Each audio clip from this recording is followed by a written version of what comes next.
श्री गुरु भक्ति योग।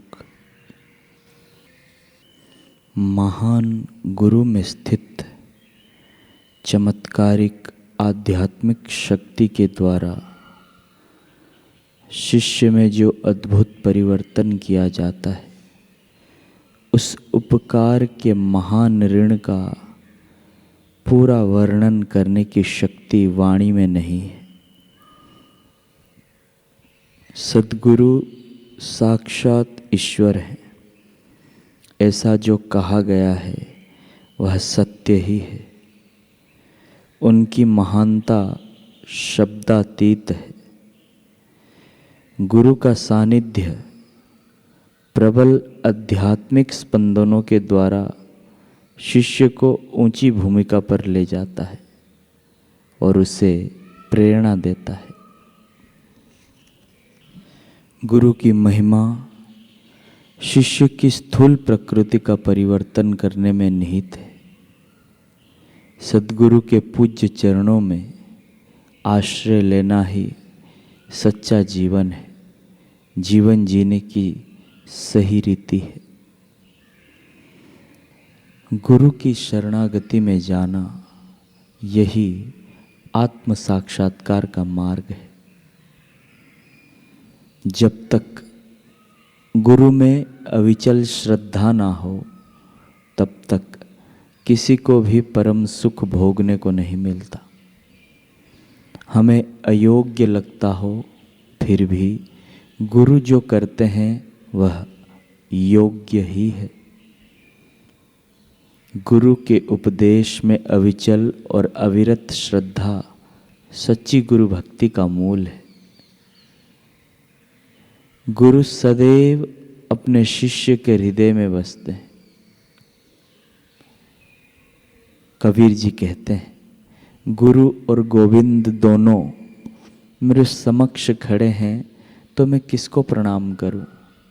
धन्य है वे गुरुदेव जिन्होंने मुझे गोविंद के दर्शन करवाए। केवल गुरु ही अपने योग्य शिष्यों को दिव्य प्रकाश दिखा सकते हैं। गुरु अपने शिष्य को असत में से सत में, मृत्यु में से अमरत्व में, अंधकार में से प्रकाश में और भौतिकता में से आध्यात्मिकता में ले जाते हैं। सच्चे गुरु शिष्य का प्रारब्ध बदल सकते हैं। सद्गुरु पैगंबर और देवदूत हैं। विश्व के मित्र और जगत के लिए कल्याणमय हैं। पीड़ित मानव जाति के ध्रुव तारक हैं। सच्चे गुरु की सेवा करने से काल का शस्त्र बट्ठा बन जाता है। गुरु के ज्ञान के पवित्र शब्द शिष्य के हृदय में प्रवेश करते हैं। गुरु कृपा के बिना बंधन से मुक्ति नहीं है।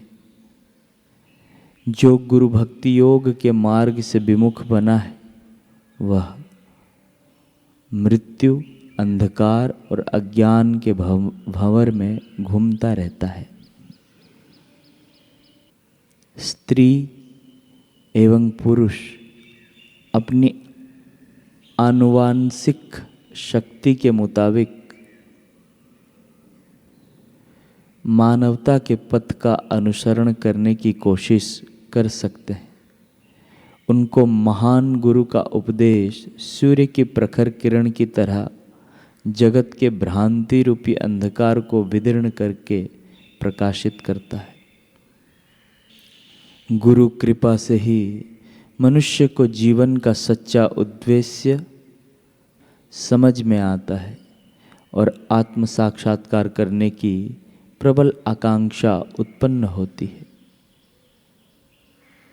शिष्य के हृदय के तमाम दुर्गुण रूपी रोग पर गुरु कृपा सबसे अधिक असरकारक प्रतिरोधक है एवं सर्वात्रिक औषध है। यदि कोई मनुष्य गुरु के साथ अखंड और अविच्छिन्न संबंध बांध ले, तो जितनी सरलता से एक घट में से दूसरे घट में पानी बहता है, उतनी ही सरलता से गुरु कृपा बहने लगती है। केवल यंत्रवत प्रणाम करने से गुरु कृपा प्राप्त नहीं की जा सकती, वह तो गुरु के उपदेश को जीवन में उतारने से ही प्राप्त हो सकती है। रात्रि को निद्राधीन होने से पहले अंतर्मुख होकर शिष्य को निरीक्षण करना चाहिए कि गुरु की आज्ञा का पालन कितनी मात्रा में किया है। हर रोज गुरु की सेवा का प्रारंभ करने से पहले शिष्य को मन में निश्चय करना चाहिए कि पूर्व की अपेक्षा अब अधिक भक्ति भाव से एवं अधिक आज्ञाकारिता से गुरु की सेवा करूँगा।